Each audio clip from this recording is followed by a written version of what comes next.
बिस्मिल्लाहिर्रहमानिर्रहीम अस्सलाम वालेकुम। Welcome back to my channel. तो आज मैं आप लोगों के साथ बहुत ज़्यादा यूज़फुल और amazing 11 tips and hacks share करने जा रही हूँ। तो आप लोगों ने वीडियो को बिल्कुल भी स्किप नहीं करना, क्योंकि आज की वीडियो आप लोगों के लिए बहुत ज़्यादा यूज़फुल होने वाली है। तो चलिए बिना टाइम वेस्ट किए वीडियो स्टार्ट करते हैं। और यहाँ पे हमारी पहली टिप है इस तरीके से पेंसिल को लेकर। तो जब भी हम लोग पेंसिल को यूज़ कर लेते हैं तो हम उन्हें फेंक देते हैं, तो आप लोगों ने उनको बिल्कुल भी नहीं फेंकना है। तो यहाँ पे देखें, इस तरीके से मेरे पास था ये पेंसिल का ढक्कन और इसका एक्स्ट्रा जो पार्ट था उसको मैंने काट दिया है। अब मैंने यहाँ पे एक सीख गरम कर ली और इसे हम लोग इस तरीके से पेंसिल का जो ढक्कन उस पर होल कर देंगे। और अब ये मेरे पास है बोतल तेल की, तो इसका जो ढक्कन है उसके ऊपर भी हम इस तरीके से होल कर देंगे। और यहाँ पे हम लोगों ने इतना सुराख करना है कि हमारी पेंसिल का ढक्कन आसानी से इसके अंदर एडजस्ट हो जाए। तो यहाँ पे देखें, मैंने यहाँ पे सुराख कर लिया है। तो जनाब, इससे हम बहुत ज़्यादा यूज़फुल और अमेजिंग सा गैजेट बना के रेडी करने वाले हैं। तो यहाँ पे देखें, इस तरीके से पेंसिल के ढक्कन को हम इस तरीके से बोतल के ढक्कन के अंदर एडजस्ट कर देंगे। और यहाँ पे देखिए, हमारा अमेजिंग सा गैजेट बन के रेडी हो गया है। तो अक्सर आप लोगों के घर में जो ऑयल की बॉटल्स होती हैं, आप लोग आसानी से जो है ना वो ऑयल को डाल सकते हैं। इस तरीके से आप लोग एकदम से, आप लोगों का जो तेल है वो ज़्यादा नहीं जाएगा जिस भी चीज़ के अंदर आप लोग डालना चाहें। तो यहाँ पे देखिए कितना अमेजिंग सा बन के रेडी हो गया है। तो इसको आप लोग इस तरीके से केचप बॉटल भी बना के रेडी कर सकते हैं। आई होप ये टिप आप लोगों के लिए यूज़फुल रही होगी और मुझे तो पर्सनली बहुत ज़्यादा यूज़फुल लगी। अब हम चलते हैं अपनी नेक्स्ट टिप की तरफ। तो यहाँ पे देखें, मेरे पास है धनिया और पुदीना, और धनिया और पुदीना के पत्ते अलग करते हुए हमारा बहुत सा टाइम वेस्ट हो जाता है। ये बहुत ज़्यादा मुश्किल काम होता है, और ख़ासतौर पर जब हमें चटनी वगैरह बनानी हो या खाने वगैरह में डालना हो। तो यहाँ पे मैंने लिया है कद्दूकस, और ये देखें इस तरीके से हम लोग धनिया को कद्दूकस के जो छोटे छोटे सुराख है उसके अंदर डालेंगे। और देखें, सारे के सारे पत्ते आसानी से धनिया के साथ अलग हो जाएंगे, और इस तरीके से जो धनिया की डंडियाँ हैं वो भी अलग हो जाएंगी। और यहाँ पे आप लोग देख सकते हैं रिजल्ट्स भी आप लोगों के सामने हैं। तो इस तरीके से बहुत कम टाइम में आप बहुत आसानी से जो है वो धनिया या पुदीना है उसके पत्तों को अलग कर सकते हैं। तो अगर आप लोगों को मेरी छोटी सी कोशिश यूजफुल लग रही हो तो चैनल को लाइक ज़रूर कीजिएगा। अब हम चलते हैं अपनी नेक्स्ट टिप की तरफ। तो यहाँ पे मैंने लिया है एक केला, और इसे मैं इस तरीके से आधा जो है वो छील लूंगी। तो जब भी हम लोग बच्चों को केला देते हैं तो वो अपने हाथों से केले को मैश कर लेते हैं, अपने दोनों हाथ बहुत बुरे तरीके से गंदे कर लेते हैं। तो आप लोगों ने क्या करना है, इस तरीके से केले की कटिंग करनी है। तो यहाँ पे देखिए, इस तरीके से मैंने केले को छोटे छोटे पीसेस में कट कर दिया है। अब आप लोगों ने क्या करना है कि साथ में कोई सा भी फॉर्क दे देना है। तो इस तरीके से आप लोग जो है ना बच्चों को केला छील के दें तो वो अपने दोनों हाथ बिल्कुल भी नहीं गंदे करेंगे और आसानी से जो है ना वो केला खा लेंगे। और वैसे भी बच्चों को जो है वो बनाना बहुत ज़्यादा पसंद होता है। तो आई होप ये टिप भी आप लोगों के लिए यूज़फुल रही होगी। अब हम चलते हैं अपनी नेक्स्ट टिप की तरफ, यानी कि टिप नंबर 4। यहाँ पे मेरे पास से ये सिरप की बोतल। तो अक्सर औकात जब भी हम लोग सिरप वगैरह पीते हैं तो अक्सर क्या होता है कि उसकी वजह से जो हमारा सिरप होता है वो इस तरीके से उसकी एक्सपायरी डेट जो है वो ख़त्म हो जाती है, यानी कि मिट जाती है उसके ऊपर सिरप वगैरह गिरने की वजह से, जिसकी वजह से हमें उसकी एक्सपायरी डेट का बिल्कुल भी पता नहीं चलता है। तो आप लोगों ने क्या करना है कि जहाँ पे भी एक्सपायरी डेट दिखी वहाँ पे आप लोगों ने टेप को लगा देना है, तो वो बिल्कुल भी नहीं रिमूव होगी। आई होप ये टिप भी आप लोगों के लिए यूज़फुल होगी। अब हम चलते हैं अपनी नेक्स्ट टिप की तरफ। तो यहाँ पे देखें, अक्सर जब भी हम लोग चाबी वगैरह का या कहीं बाहर जाते हैं तो चाबी को अपने बैग के अंदर रखते हैं, लेकिन जब भी हम लोग कोई चीज़ वगैरह निकालते हैं तो अक्सर औकात जो है वो चाबी हमारी नीचे गिर जाती है।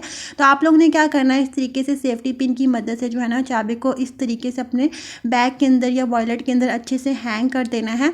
तो इससे क्या होगा कि आप लोग जो कुछ मर्जी निकालें, आप लोगों की चाबी बिल्कुल भी नहीं गिरेगी और आसानी से आप लोग इसको आराम से कैरी करके लेके जा सकते हैं। आई होप ये टिप भी आप लोगों के लिए यूज़फुल रही होगी। अब हम चलते हैं अपनी नेक्स्ट टिप की तरफ, यानी कि टिप नंबर 6। जैसा कि आप लोग जानते हैं कि आजकल सर्दियों का सीज़न है, लेकिन जब भी हम लोग गाजरों को खाते हैं तो हम लोग जब भी छुरी की मदद से गाजरों को छीलते हैं तो क्या होता है कि बहुत ज़्यादा मोटा छिलका जो है वो उतरता है और इसके नीचे बहुत ज़्यादा इंपॉर्टेंट विटामिन्स होते हैं जो कि हमें नहीं मिल पाते। तो आप लोगों ने क्या करना है, इस तरीके से जो सिरप का ढक्कन होता है उसकी मदद से आप लोग इस तरीके से गाजरों को पील कर सकते हैं। बहुत ही आसानी से, बहुत ही कम टाइम के अंदर पील हो जाएगा। तो है ना यूज़फुल टिप। तो इस तरीके से बगैर छुरी की मदद से आप आसानी से गाजरों को छील सकते हैं और रिजल्ट्स भी आपके सामने हैं। अब हम चलते हैं अपनी नेक्स्ट टिप की तरफ, यानी कि टिप नंबर 7। तो अक्सर हमारे घर में जो चूल्हा जलाने वाला लाइटर होता है वो बहुत ज़्यादा गंदा हो चुका होता है। तो आप लोग किस तरीके से पानी का इस्तेमाल किए बगैर उसे आसानी से साफ़ कर सकते हैं। तो आप लोगों ने क्या करना है, इस तरीके से पहले बर्तन वाली जाली की मदद से उसे अच्छे से साफ़ कर लेना है। और फिर जो उसका फ्रंट वाला पार्ट है वहाँ पर आप लोगों ने इस तरीके से ईयरबड की मदद से जितनी भी उसके अंदर मैल कुचैल फंसी हुई है वो आसानी से आप लोग निकाल सकते हैं। और यहाँ पे देखें कितनी आसानी से जो है ना वो साफ़ हो चुका है। ईयरबड के साथ जो मैल कुचल है वो भी आप लोग देख सकते हैं, रिजल्ट्स भी आपके सामने। आई होप ये टिप भी आप लोगों के लिए यूज़फुल रही होगी। अब हम चलते हैं अपनी नेक्स्ट टिप की तरफ। तो अक्सर जिन लोगों को रोटियाँ बनाना बहुत ज़्यादा मुश्किल लगता है तो सबसे इंपॉर्टेंट काम होता है पेड़े बनाना। और जो लोग नए नए रोटियाँ बनाना सीख रहे होते हैं उनके लिए बहुत ज़्यादा मुश्किल काम होता है। तो आप लोगों ने क्या करना है, इस तरीके से कप की मदद से इस तरीके से आसानी से पेड़े बना सकते हैं। और यहाँ पे आप लोग देख सकते हैं कि मैं कितनी आसानी से पेड़े को बना रही हूँ। तो यहाँ पे देखें वैसे तो हमारा परफेक्ट पेड़ा बन के रेडी हो चुका है, लेकिन अगर आप लोगों ने इसको और ज़्यादा गोल करना है तो आप लोगों ने इस तरीके से अच्छे से जो है ना वो कप के अंदर पेड़े को रख के घुमाना है। और ये देखें कितनी आसानी से गोल हो चुका है। तो अगर हमारे पेड़े परफेक्ट बनेंगे गोल गोल तो हमारी रोटियाँ भी बिल्कुल परफेक्ट और गोल गोल बनेंगी। तो अब हम चलते हैं अपनी नेक्स्ट टिप की तरफ। तो यहाँ पे मेरे पास है ये टूथपेस्ट का कवर यानी कि टूथपेस्ट की डब्बी। और हम लोग क्या करते हैं इसको फेंक देते हैं। तो हमारे घर में अक्सर एसेंस होते हैं ताकि बेकिंग करने के लिए, केक वगैरह बनाने के लिए हम वनीला एसेंस का यूज़ करते हैं, इसके अलावा केवरा एसेंस। तो अक्सर हम लोगों के पास इनको रखने के लिए ऑर्गेनाइज़र नहीं होता। अगर ऑर्गेनाइज़र ना हो तो ये बहुत जल्दी इनकी जो शीशी है वो टेढ़ी हो जाती है और हमारा सारा एसेंस ज़ाया हो जाता है।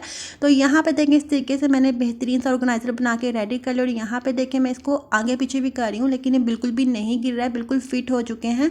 आई होप ये टिप भी आप लोगों के लिए यूज़फुल रही होगी। अब हम चलते हैं अपनी नेक्स्ट टिप की तरफ। तो यहाँ पे देखें इस तरीके से मेरे पास ये फालतू चार्जर पड़ा हुआ था और उसको मैंने इस तरीके से कन्वर्ट कर लिया है अपने मोबाइल स्टैंड के अंदर। तो ये भी टिप आप लोगों के लिए यूज़फुल रही होगी। अब हम चलते हैं अपनी नेक्स्ट टिप की तरफ, टिप नंबर 11। और जनाब इस टिप में आप लोगों के साथ शेयर करना चाह रही हूँ कि किस तरीके से बगैर हाथ गीले किए आप लोग सारे बर्तन धो सकते हैं।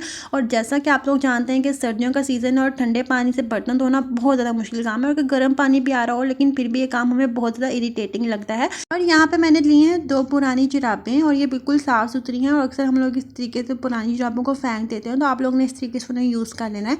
उसके बाद मैंने लिया है पॉलीथीन का बैग और उसे भी इस तरीके से जो है ना मैंने अपने हाथों के ऊपर चढ़ा लिया है। अब यहाँ पे मेरे पास है ये रबर बैंड और इसे हम लोग अच्छे से जो है वो एडजस्ट कर लेंगे पॉलीथीन के बैग के ऊपर। तो ये बहुत ही आसानी से एडजस्ट हो जाएगी। और अगर आप लोगों के पास रबर बैंड नहीं है तो बिल्कुल भी घबराने की ज़रूरत नहीं है। आप एक इस तरीके से जो है ना वो शॉपर के ऊपर गिरा भी लगा सकते हैं यानी कि नॉट। तो यहाँ पे सबसे जो इम्पोर्टेंट काम है वो ये है कि आप लोगों ने पॉलीथीन के ऊपर अच्छे से रबर को एडजस्ट कर देना है, या फिर अगर नहीं है तो आप लोग आसानी से गिरा भी लगा सकते हैं। और यहाँ पे आप लोग देख सकते हैं कि मैंने इसे अच्छे से एडजस्ट कर लिया। अब अपने दूसरे हाथ पे भी इस तरीके से मैं जो है वो पॉलीथीन को और जुराबों को अच्छे से एडजस्ट कर दूंगी रबर बैंड की मदद से। और अब हमारे दोनों हाथ रेडी हो चुके हैं बर्तन धोने के लिए। तो यहाँ पे आप लोग देख सकते हैं कि मैं बहुत ही आसानी से बर्तनों के ऊपर आप लोग जितना भी जो भी साबुन वगैरह यूज़ करते हैं वो आसानी से लगा सकते हैं और आसानी से अपने बर्तन को धो सकते हैं। इस तरीके से किसी भी किस्म का कोई भी पानी जो है ना वो आप लोगों के हाथों तक नहीं जाएगा और ना ही आप लोगों को किसी किस्म की इरिटेशन होगी। और बाज़ लोगों की जो स्किन होती है बहुत ज़्यादा सेंसिटिव होती है तो वो इस तरीके से बर्तन नहीं धो सकते, क्योंकि जो हमारे पास साबुन होता है उसके अंदर जो है वो डिटर्जेंट्स केमिकल्स होते हैं जिसकी वजह से हमारी जो स्किन होती है उसके ऊपर रैशेस आ जाते हैं। तो वो लोग भी इसका बहुत आसानी से इस्तेमाल कर सकते हैं। तो और यहाँ पे आप लोग देख भी सकते हैं कि मेरे हाथ बिल्कुल भी गीले नहीं हुए हैं। अगर आप लोगों को मेरी छोटी सी कोशिश अच्छी लगी हो तो मेरे चैनल को लाइक शेयर और सब्सक्राइब जरूर कीजिएगा। अपना बहुत सा ख्याल रखिएगा, मुझे अपनी दुआ में ज़रूर याद रखिएगा। अल्लाह हाफिज़।